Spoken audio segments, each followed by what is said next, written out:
အိုးရဲကကြက်နီမြမရွာသေးသေးလေးတစ်ရွာထဲမှာအကြီးမားဆုံးအိုးတစ်လုံးရှိနေတယ်။အဲ့ဒီအိုးထဲမှာကြက်နီကြက်ဖြူနဲ့ကြက်မဲတွေအတူတူနေထိုင်ကြတယ်။အပူချိန်နဲ့အနီးကပ်ဆုံးအနီးနား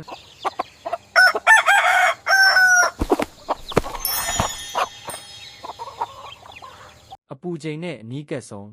အနီးနားကမြေတနေရာမှာကြက်တကောင်ချင်းစီကငိမ့်ချမ်းတဲ့နိုင်ငံရှိတယ်လို့ယုံကြည်နေကြတယ်။ဒါပေမဲ့အမှန်တကယ်တော့သူတို့အားလုံးတအိုးထဲမှာပဲနေကြတယ်။အဲ့ဒီအိုးတစ်လုံးပဲကြက်ဖြူကပြောတယ်အိုးထဲပူလာပြီးပြန်ထွက်တင်ပြီမဟုတ်လား။ကြက်မဲကပြန်ပြောတယ်ဒါဆိုတာနစ်များပြောလာတာပဲ။အဖုံးမဖွင့်ဘူး။အဲ့ခါကြက်နီကပြောလာတယ်နားထောင်ကြပါနားထောင်ကြပါငါမှကြေညာချက်တစ်ခုပေးမယ် Hear ye, hear ye. I have an announcement to make. အမေးရောင်နှံရံတွေအောက်မှာတိတ်ဆိတ်နေလို့မဖြစ်တော့ဘူးအပြင်ကအလင်းပြေပြေအလှမြောက်တဲ့ကဘာကိုသွားကြစို့လွတ်လပ်မှုလွတ်လပ်မှုလွတ်လပ်မှုအဲ့ချိန်မှာမျောလင်းချက်တွေပြန်ဝင်လာတယ်ကြက်နီကခုန်တက်လိုက်တယ်အဖုံးကိုဖွင့်လိုက်ပြီးနေအောင်တောက်အလင်းဝင်လာတယ်ကြက်ဖြူကပြောတယ်သူလွတ်ပြီ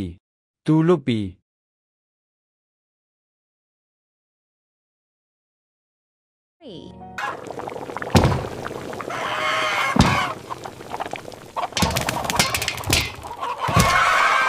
ကြက်နီကအဖုံးကိုဖွင့်ပြီးအပြင်သို့ထွက်သွားတယ်သူလက်ထဲမှာအဖုံးကိုကင်ပြီးအိုးတွင်းကိုပြန်ကြည့်တယ်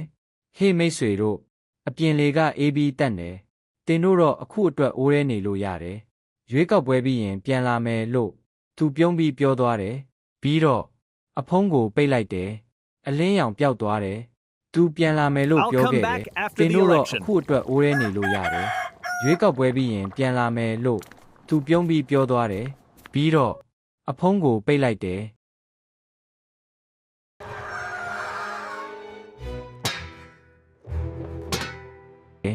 အလင်းရောင်ပျောက်သွားတယ်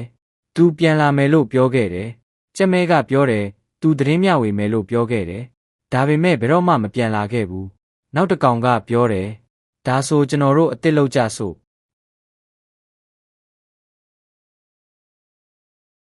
အိုးကပြန်ပူလာတယ်ဒါပေမဲ့အခုတော့မီးမဟုတ်ဘူးအငင်းခုန်တွေပါအိုးဟောင်းကပောက်ကွဲသွားတယ်ပြီးတော့အိုးသေးသေးတွေအများကြီးပေါ်လာတယ်အုပ်စုတိုင်းကမိမိအိုးကိုနိုင်ငံလို့ကြေညာတယ်ကြက်တကောင်ကပြောတယ်ကျွန်တော်တို့အိုးကကျွန်တော်တို့နိုင်ငံပါတကောင်ကပြန်ပြောတယ်မဟုတ်ပါကျွန်တော်တို့အိုးကဒီမိုကရေစီပါလွတ်လပ်မှုပါကြက်တွေအတုအယောင်ပြန်နှံကြပြီးအငင်းခုန်တွေလုပ်နေကြတယ်သူတို့အိုးတစ်တွေစောက်ကြတယ်ဒါပေမဲ့အပူကတော့အားလုံးမှာတူညီတယ်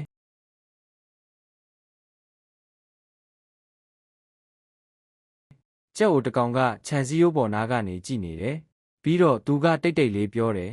နင်တို့အားလုံးအိုးရဲကလွတ်မြောက်ဖို့မကြိုးစားရင်ဘယ်အိုးမှနေနေအတိတ်ပဲမရှိပါဘူးအကုန်တူတူပါပဲ